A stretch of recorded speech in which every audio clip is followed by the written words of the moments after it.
Selamat datang di salah satu perkuliahan wajib program studi oceanografi yaitu Mekanika Fluida OS 2102. Pada pertemuan ini kita akan menyinggung konsep utama fluida, yaitu konsep kontinu. Pembahasan konsep fluida ini tidak straightforward, banyak bahasan-bahasan lain yang mengikutinya. Pada pertemuan kali ini kita akan mulai menyinggung sedikit tentang topik masa elementer dan memberi pembukaan terhadap topik terkait bahasan fluida makroskopik dan juga fluida statistika. Tapi kita akan lebih fokus pembahasannya di konsep masa elementer sebelum masuk ke bahasan terkait konsep fluida yang lainnya. Nah, kita akan selingi nanti pembahasan mengenai konsep masa elementer ini dengan pembahasan mengenai dimensi dan satuan. Target pertemuan minggu ini adalah kalian mulai mengenal konsep masa elementer dan juga dimensi dan satuan.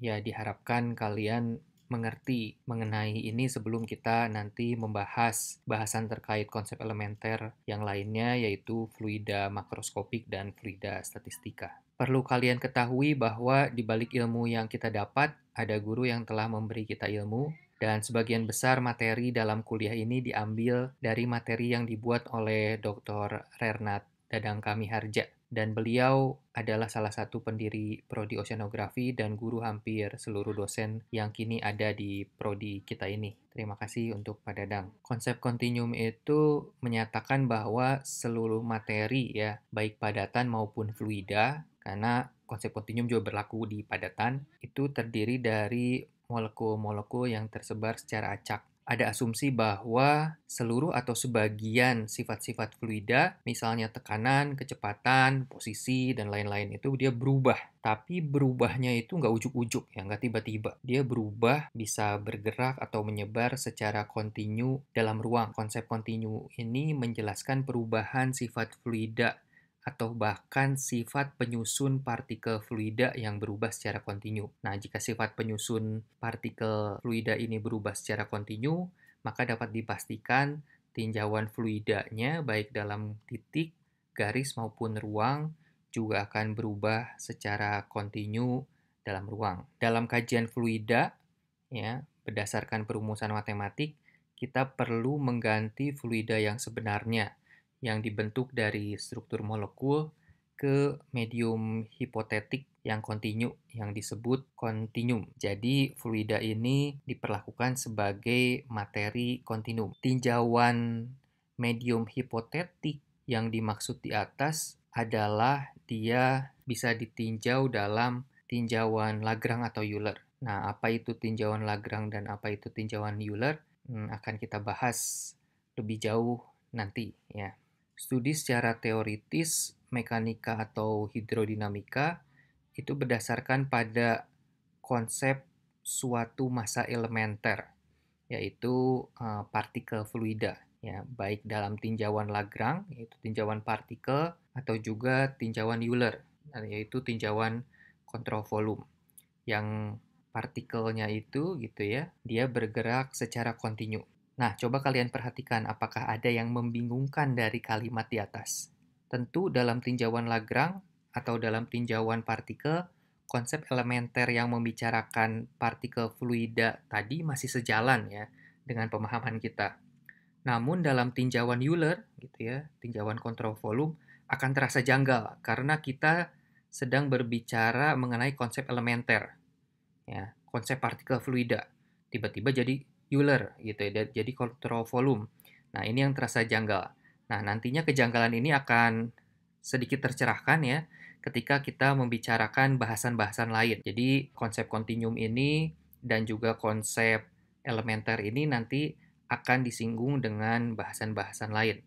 Namun, doktrin konsep bahwa massa elementer ini tetap harus berlaku baik dalam tinjauan Lagrange maupun Euler. Nah, per definisi, fluida itu adalah materi yang tidak tahan jika terkena gaya geser sekecil apapun. Ya, dan dalam fluida Newton, ketika fluida terkena gaya, maka karakter fluida tersebut sebagian atau seluruhnya akan berubah secara kontinu. Pertanyaannya, apa benar fluida yang bergerak selalu berubah secara kontinu? Nah, apakah pasti berubahnya secara kontinu? Mungkin kalau gaya gesernya kecil, ya bisa saja ya. Tapi kalau gaya gesernya besar gitu ya, apa selalu kontinu?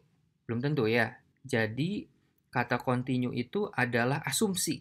Asumsi yang melekat dalam definisi fluida Newton. Karena asumsi ini ya itu tentunya ada kondisi di mana asumsi ini bisa berlaku dan bisa tidak. Untuk menjaga asumsi ini berlaku atau tidak gitu ya, maka ada batasan masalah ya yang harus ada gitu ya.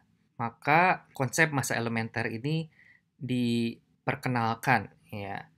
Nah, inilah yang membatasi kajian di mana asumsi fluida kontinu ini berlaku ya. Nanti perkawinan antara asumsi dan batasan masalah antara kontinuum konsep dengan masa elementer ini, perkawinannya akan menghasilkan implementasi yang terukur dan akan kita bahas kembali hal yang seru ini nanti ya di bagian lain. Yang terpenting sekarang adalah mengenalkan bahasan batasan masalahnya dulu.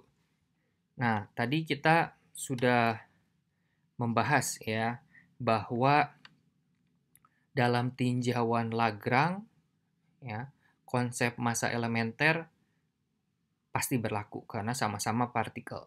Tapi kalau tinjauan ruang itu bagaimana ya? Apakah konsep masa elementer dalam tinjauan partikel itu berlaku juga di kontrol volume. Nah, kita bisa melihat misalnya tadi telah disebutkan di slide sebelumnya bahwa batasan masalahnya itu salah satu yang mengikutinya adalah sifat fluidanya harus homogen dan isotropik.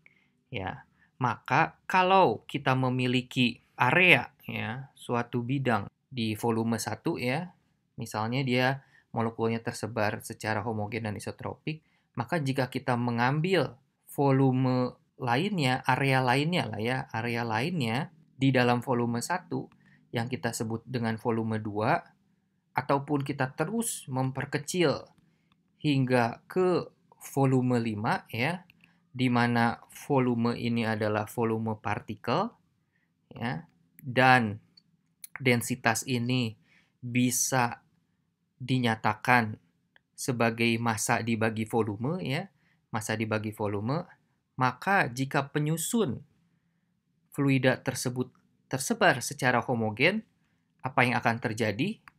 Limit volume menuju nolnya, menuju apa?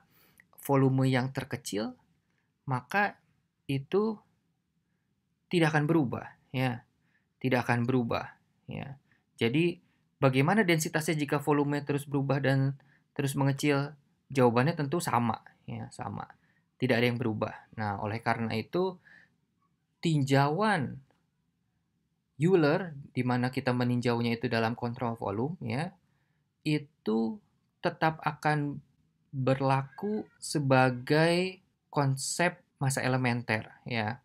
Karena struktur molekulnya tersebar secara homogen dan isotropik ya. Itu salah satu yang menjembatani bahwa tinjauan Euler pun masih bisa berlaku di dalam konsep masa elementer ya. Kalau tinjauan Lagrange sudah jelas lah ya.